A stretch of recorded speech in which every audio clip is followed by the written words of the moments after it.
akan mempresentasikan materi tentang implementasi design thinking dalam problem solving. Perkembangan lingkungan sosial, ekonomi, dan teknologi yang semakin kompleks menuntut pendekatan problem solving yang tidak lagi bersifat linear, reaktif, dan berbasis asumsi. Design thinking hadir sebagai pendekatan pemecahan masalah yang berorientasi pada manusia, kreatif, dan iteratif, dengan menekankan pemahaman mendalam terhadap pengguna serta pembelajaran melalui tindakan nyata. Latar belakang dan tantangan. Yang pertama ada dunia yang kompleks. Dunia yang kompleks adalah perubahan terjadi cepat, tidak linear, dan penuh tantangan ambigu di berbagai sektor. Kemudian ada kelemahan cara konvensional, terlalu pada fokus analisis rasional dan solusi instan tanpa memahami kebutuhan pengguna secara mendalam. Kemudian ada kebutuhan, pendekatan yang menjembatani aspek rasional dan empatik dalam pemecahan. Baik, yang kedua ada apa itu design thinking? Design thinking adalah pendekatan pemecahan masalah yang berpusat pada manusia, human-centered approach, yang mendapatkan kebutuhan, pengalaman, dan konteks pengguna sebagai landasan utama dalam proses inovasi. Design thinking didefinisikan sebagai pendekatan kreatif untuk problem solving yang menekankan keterlibatan aktif, pembelajaran melalui tindakan, thinking by doing, serta eksplorasi solusi secara bertahap. Ada tujuan design thinking. Design thinking dapat memberi lebih banyak solusi pembelajaran efektif selaras dengan kebutuhan bisnis dan pengembangan kapasitas yang diinginkan perusahaan. Selain itu, design thinking bisa menjadi jembatan Anda untuk menghubungkan antara keperluan bisnis dan pengembangan kapasitas pada saat yang sama dengan baik. Kemudian yang ketiga ada 4 karakter utama design thinking. Yang pertama, berpusat pada manusia, yang berarti pengguna adalah titik awal dan akhir proses perencanaan solusi. Kemudian yang kedua, kolaboratif, melibatkan berbagai pemangku kepentingan untuk mengurangi bias individu. Kemudian yang ketiga ada optimis, keyakinan bahwa setiap masalah memiliki peluang solusi melalui pendekatan yang tepat. Yang keempat, eksperimental, menekankan pengujian ide secara cepat melalui prototipe dan iterasi berulang. Kemudian ada 5 tahapan design thinking. Yang pertama, empathis, merupakan tahap untuk memahami pengguna secara mendalam melalui observasi, wawancara, dan pengalaman langsung. Tahap ini bertujuan menangkap kebutuhan, motivasi, serta permasalahan pengguna dari perspektif mereka sendiri. Kemudian yang kedua ada define, adalah tahap merumuskan masalah secara spesifik berdasarkan hasil empati, data, dan insight yang diperoleh di sintetis untuk menghasilkan pernyataan masalah yang fokus, relevan, dan berorientasi pada pengguna. Kemudian ada ide, merupakan tahap eksplorasi ide solusi secara luas tanpa pembatasan awal. Proses ini bertujuan membuka berbagai kemungkinan solusi sebagai dilakukan penyaringan dan pemilihan ide. Kemudian yang keempat, prototipe, adalah tahap penerjemahan ide terpilih ke dalam bentuk nyata seperti sketsa, model sederhana, atau simulasi. Prototipe berfungsi sebagai alat berpikir dan alat belajar untuk menguji asumsi. Kemudian yang terakhir, tes, merupakan tahap pengujian prototipe kepada pengguna untuk memperoleh umpan balik. Hasil pengujian digunakan sebagai dasar evaluasi dan penyempurnaan solusi melalui proses iterasi. Kemudian yang kelima ada elemen utama design thinking. Design thinking dibangun atas 4 elemen utama yang saling berkaitan. Yang pertama ada people centered. Pendekatan design thinking selalu berangkat dari perspektif pengguna. Masalah dipahami berdasarkan pengalaman, kebutuhan, dan konteks pengguna, bukan dari sudut pandang pembuat solusi. Elemen ini menuntut kemampuan empati dan keterampilan mendengarkan secara aktif. Kemudian ada highly creative. Kreativitas dalam design thinking dimaknai sebagai kemampuan untuk melihat masalah dari berbagai sudut pandang dan melampaui solusi yang sudah lazim. Kreativitas bukanlah aktivitas spontan tanpa arah, melainkan proses eksplorasi yang terstruktur. Kemudian Kemudian ada yang ketiga, hand-on. Design thinking menekankan tindakan nyata melalui eksperimen dan pembuatan prototipe. Pendekatan ini mendorong pembelajar untuk segera menguji ide dalam bentuk sederhana, sehingga proses belajar berlangsung secara konkret. Kemudian yang terakhir ada iteratif. Proses design thinking bersifat berulang melalui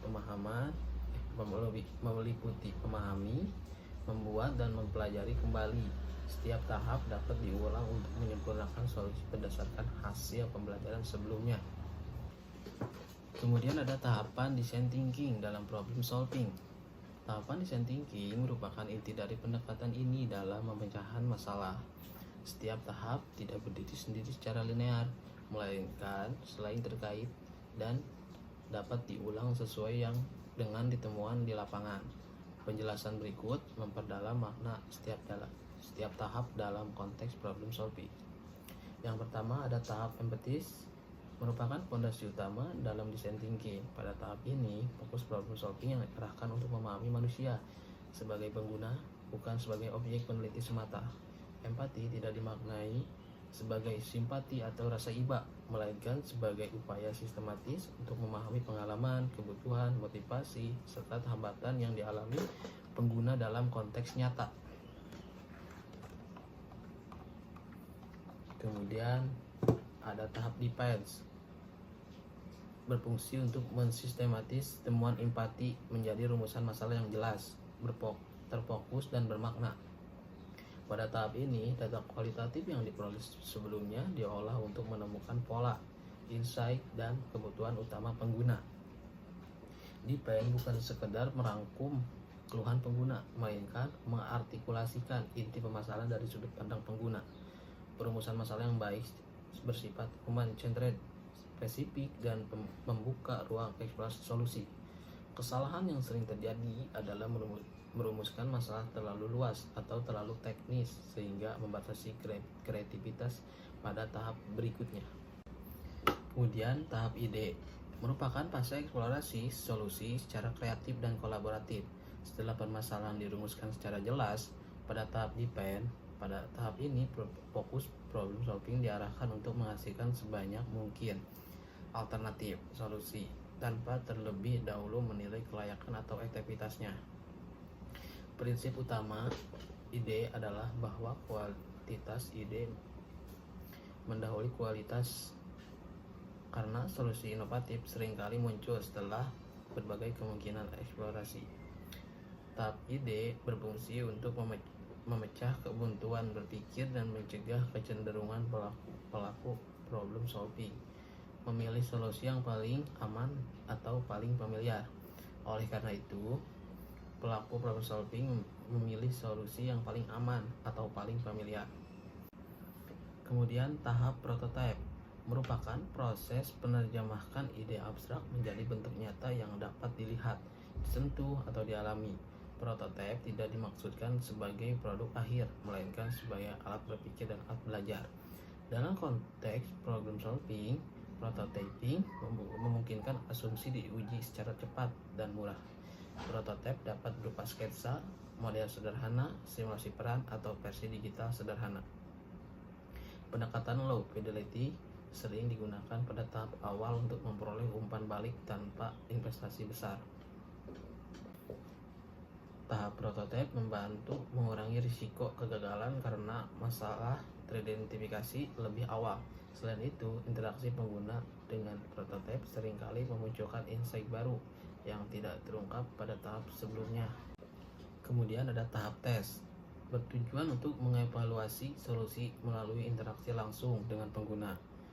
Pengujian dilakukan dengan cara menunjukkan prototipe dan mengamati bagaimana pengguna menggunakannya, bukan dengan menjelaskan konsep secara teoritis. Dalam tahap ini, umpan balik pengguna menjadi sumber pembelajaran utama. Kritik, kebingungan, maupun penolakan pengguna dipandang sebagai informasi berharga untuk perbaikan solusi. Prinsip utama tahap tes adalah menguji solusi seolah-olah pelaku problem solving berpotensi salah. Hasil pengujian dapat mengarah pada penyempurnaan prototipe, perumusan ulang masalah, atau bahkan kembali ke tahap empathize. Dengan demikian, tahap tes menegaskan bahwa design thinking merupakan proses interaktif yang berorientasi pada pembelajaran berkelanjutan. Kemudian di sini ada studi kasus implementasi design thinking pada layanan jalan tol. Bab ini yang pertama ada tahap empathize. Tahap empathize dilakukan untuk memahami pengalaman nyata pengguna jalan tol. Proses empati melibatkan 200 pengguna jalan tol dengan latar belakang yang beragam melalui wawancara langsung dan wawancara melalui telepon. Hasil empati menunjukkan beberapa permasalahan utama sebagai berikut. Yang pertama, keterbatasan fasilitas rest area, di mana kapasitas rest area tidak mencukupi pada periode puncak. Kondisi kebersihan dan kenyamanan dinilai belum memadai, serta area parkir sering meluber hingga keluar rest area dan memicu kemacetan tambahan. Kemudian ada yang kedua, kualitas pelayanan di koridor jalan tol yang dirasakan belum konsisten dan kurang responsif, khususnya dalam penyediaan informasi dan penanganan kondisi darurat. Kemudian yang ketiga ada kemacetan ruas tol yang disebabkan oleh kombinasi volume kendaraan yang tinggi, aktivitas keluar masuk rest area, serta pengelolaan lalu lintas yang belum optimal. Kemudian yang keempat, antrean panjang di gerbang tol, terutama akibat proses pembayaran yang memakan waktu, kendala saldo, serta ketergantungan pada sistem pembayaran konvensional. Kemudian ada tahap define. Tahap define, seluruh temuan empati disintetis untuk merumuskan inti permasalahan secara lebih berfokus. Dari berbagai persepsi, pengguna dan permasalahan dikerucutkan menjadi 4 kategori, yaitu yang pertama masalah layanan dan fasilitas rest area, kemudian yang kedua masalah kualitas pelayanan dan penyampaian informasi, kemudian yang ketiga masalah kemacetan di ruas jalan tol, kemudian yang keempat masalah kemacetan di gerbang tol. Tahap ini memastikan bahwa masalah yang akan diselesaikan mencerminkan pengalaman pengguna secara menyeluruh, bukan sekadar asumsi yang pengelola. Kemudian kita masuk ke tahap ide. Berdasarkan perumusan masalah pada tahap define, dilakukan proses ideasi untuk mengembangkan berbagai alternatif solusi. Tahap ini bertujuan menghasilkan solusi yang mampu menjawab kebutuhan pengguna secara langsung. Beberapa ide utama yang dihasilkan di antara lain. Yang pertama, pengembangan aplikasi layanan terpadu yang menyediakan informasi real time mengenai kondisi jalan tol, ketersediaan dan kondisi rest area, serta layanan pendukung lainnya. Kemudian yang kedua ada pengembangan sistem electronic toll collection atau ETC sebagai sistem pembayaran nirsentuh untuk mengurangi waktu transaksi di gerbang tol dan memperlancar arus lalu lintas. Kemudian tahap prototipe. Ide-ide yang dihasilkan kemudian diwujudkan dalam bentuk prototipe sebagai representasi awal solusi. Prototipe dikembangkan untuk yang pertama mensimulasikan alur layanan aplikasi terpadu. Kemudian yang kedua menggambarkan mekanisme kerja sistem pembayaran ETC. Kemudian yang ketiga menguji interaksi pengguna dengan solusi yang diusulkan. Prototipe pada tahap ini bersifat awal dan digunakan sebagai alat pembelajaran dan evaluasi, bukan sebagai produk akhir. Kemudian yang terakhir ada tahap tes. Tahap tes dilakukan dengan melibatkan pengguna jalan tol secara langsung untuk menguji prototipe yang telah dikembangkan.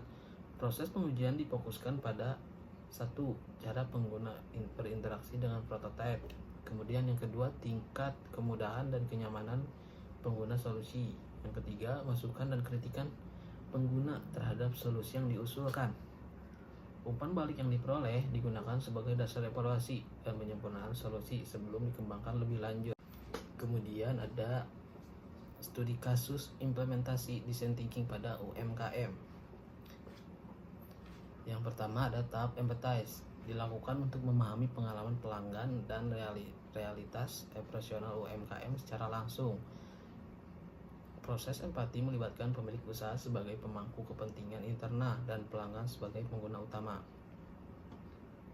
Kegiatan empati dilakukan melalui observasi langsung di lokasi usaha, wawancara singkat, dan pelanggan, serta pengamatan terhadap proses pelayanan harian. Hasil empati menunjukkan beberapa permasalahan utama sebagai berikut. Yang pertama ada waktu tunggu pelanggan relatif lama, terutama pada jam sibuk. Kemudian yang kedua, informasi menu kurang jelas dan sulit dibaca, sehingga menyulitkan pelanggan dalam pengambilan keputusan. Kemudian yang ketiga, interaksi pelayanan cenderung bersifat transaksional dan minim komunikasi. Kemudian yang keempat, pemilik UMKM berasumsi bahwa penurunan penjualan disebabkan oleh faktor harga dan persaingan. Kemudian masuk ke tahap define. Tahap define temuan empati sintesis untuk merumuskan inti permasalahan dari sudut pandang pelanggan. Hasil sintesis menunjukkan bahwa masalah utama tidak terletak pada kualitas produk atau harga, melainkan pada pengalaman pelanggan. Permasalahan dirumuskan sebagai berikut. Saya adalah pelanggan UMKM kuliner yang ingin memperoleh makanan secara cepat dan memahami pilihan menu dengan mudah. Namun saya mengalami waktu tunggu yang lama dan kebingungan dalam memilih menu sehingga pengalaman membeli menjadi kurang nyaman. Kemudian tahap defense ini memastikan bahwa solusi yang dikembangkan selanjutnya berfokus pada kebutuhan nyata pelanggan, bukan pada asumsi pemilik usaha. Kemudian masuk ke tahap ide. Berdasarkan rumusan masalah, pada tahap defense dilakukan proses ideasi untuk mengembangkan berbagai alternatif solusi yang relevan dengan konteks UMKM. Beberapa ide utama yang dihasilkan antara lain: yang pertama, penyederhanaan struktur menu dan pengguna visual menu yang lebih komunikatif. Kemudian yang kedua, penerapan sistem pemesanan awal atau pre-order melalui aplikasi pesan singkat. Kemudian yang ketiga, pengaturan ulang alur pelayanan untuk mengurangi antrian. Kemudian yang keempat, peningkatan kualitas interaksi personal antara penjual dan pelanggan. Tahap ideasi menekankan bahwa solusi tidak harus kompleks atau berbasis teknologi tinggi, tetapi harus sesuai dengan kebutuhan pelanggan dan kapasitas UMKM. Kemudian tahap prototipe. Ide-ide terpilih kemudian diwujudkan dalam bentuk prototipe sederhana, low fidelity, sebagai representasi awal solusi. Prototipe yang dikembangkan meliputi: yang pertama, desain ulang menu penggunaan papan cetak sederhana dengan visual yang lebih jelas. Kemudian yang kedua, simulasi alur antrian baru melalui pembagian peran pelayanan. Kemudian yang ketiga, uji coba sistem pemesanan melalui aplikasi WhatsApp. Prototipe dikembangkan dengan biaya minimal dan bertujuan untuk memperoleh pembelajaran cepat dari interaksi pelanggan. Dilakukan dengan mengimplementasikan prototipe selama beberapa hari operasional. Pemilik UMKM mengamati perilaku pelanggan dan pengumpulan umpan balik secara langsung. Kemudian ada hasil pengujian menunjukkan beberapa perbaikan, antara lain: yang pertama, waktu tunggu pelanggan berkurang. Kemudian yang kedua, pelanggan lebih cepat mengambil keputusan pembelian. Kemudian yang ketiga, interaksi pelayanan menjadi lebih aktif dan personal. Umpan balik yang diperoleh digunakan sebagai dasar evaluasi dan penyempurnaan solusi sebelum diterapkan secara lebih permanen. Kemudian kesimpulan, design thinking merupakan pendekatan problem solving yang common centered, kreatif, dan iteratif. Pendekatan ini menekankan pentingnya empati, perumusan masalah yang tepat, serta pembelajaran melalui eksperimen. Studi kasus yang disajikan menunjukkan bahwa design thinking dapat diterapkan secara fleksibel pada berbagai konteks, baik organisasi besar maupun UMKM. Kemudian ada implikasi. Dalam konteks pendidikan tinggi, design thinking berperan penting dalam membentuk pola pikir mahasiswa agar tidak hanya berorientasi pada solusi, tetapi juga pada pemahaman masalah secara mendalam. Baik, saya akan menambahkan studi kasus 1 tentang Gojek sebagai inovasi layanan dan on demand. Salah satu contoh penerapan design thinking yang terbukti dan teruji bertahun-tahun di Indonesia adalah Gojek. Pada awalnya, Nadiem Makarim memahami tantangan bahwa banyak orang belum memandang ojek sebagai pekerjaan profesional dan berharap ada cara digital untuk memudahkan interaksi antara penumpang dan pengemudi. Tahapan design thinking yang dilakukan Gojek bisa terlihat sebagai berikut. Yang pertama ada empathize, mengumpulkan wawasan atau pandangan dari calon pengguna, penumpang atau pengemudi tentang hambatan, khawatiran, dan kebutuhan mereka akan tumpangan ojek. Kemudian Tahap define menyimpulkan masalah utama, masalahnya sulit mencari penumpang, mahalnya biaya ojek, hingga proses pembayaran. Kemudian yang ketiga, tahap ide menghasilkan ide seperti aplikasi yang menghubungkan penumpang dengan driver, sistem rating, hingga adanya fitur keamanan. Kemudian prototipe membuat versi awal aplikasi dengan fungsi-fungsi dasar. Kemudian tahap tes yang terakhir, uji coba pada pengguna terbatas, mengumpulkan masukan dan iterasi perbaikan. Gojek kemudian berkembang jauh menjadi lebih sekedar layanan ojek, dan kini mencakup layanan antar makanan, logistik, hingga pembayaran digital.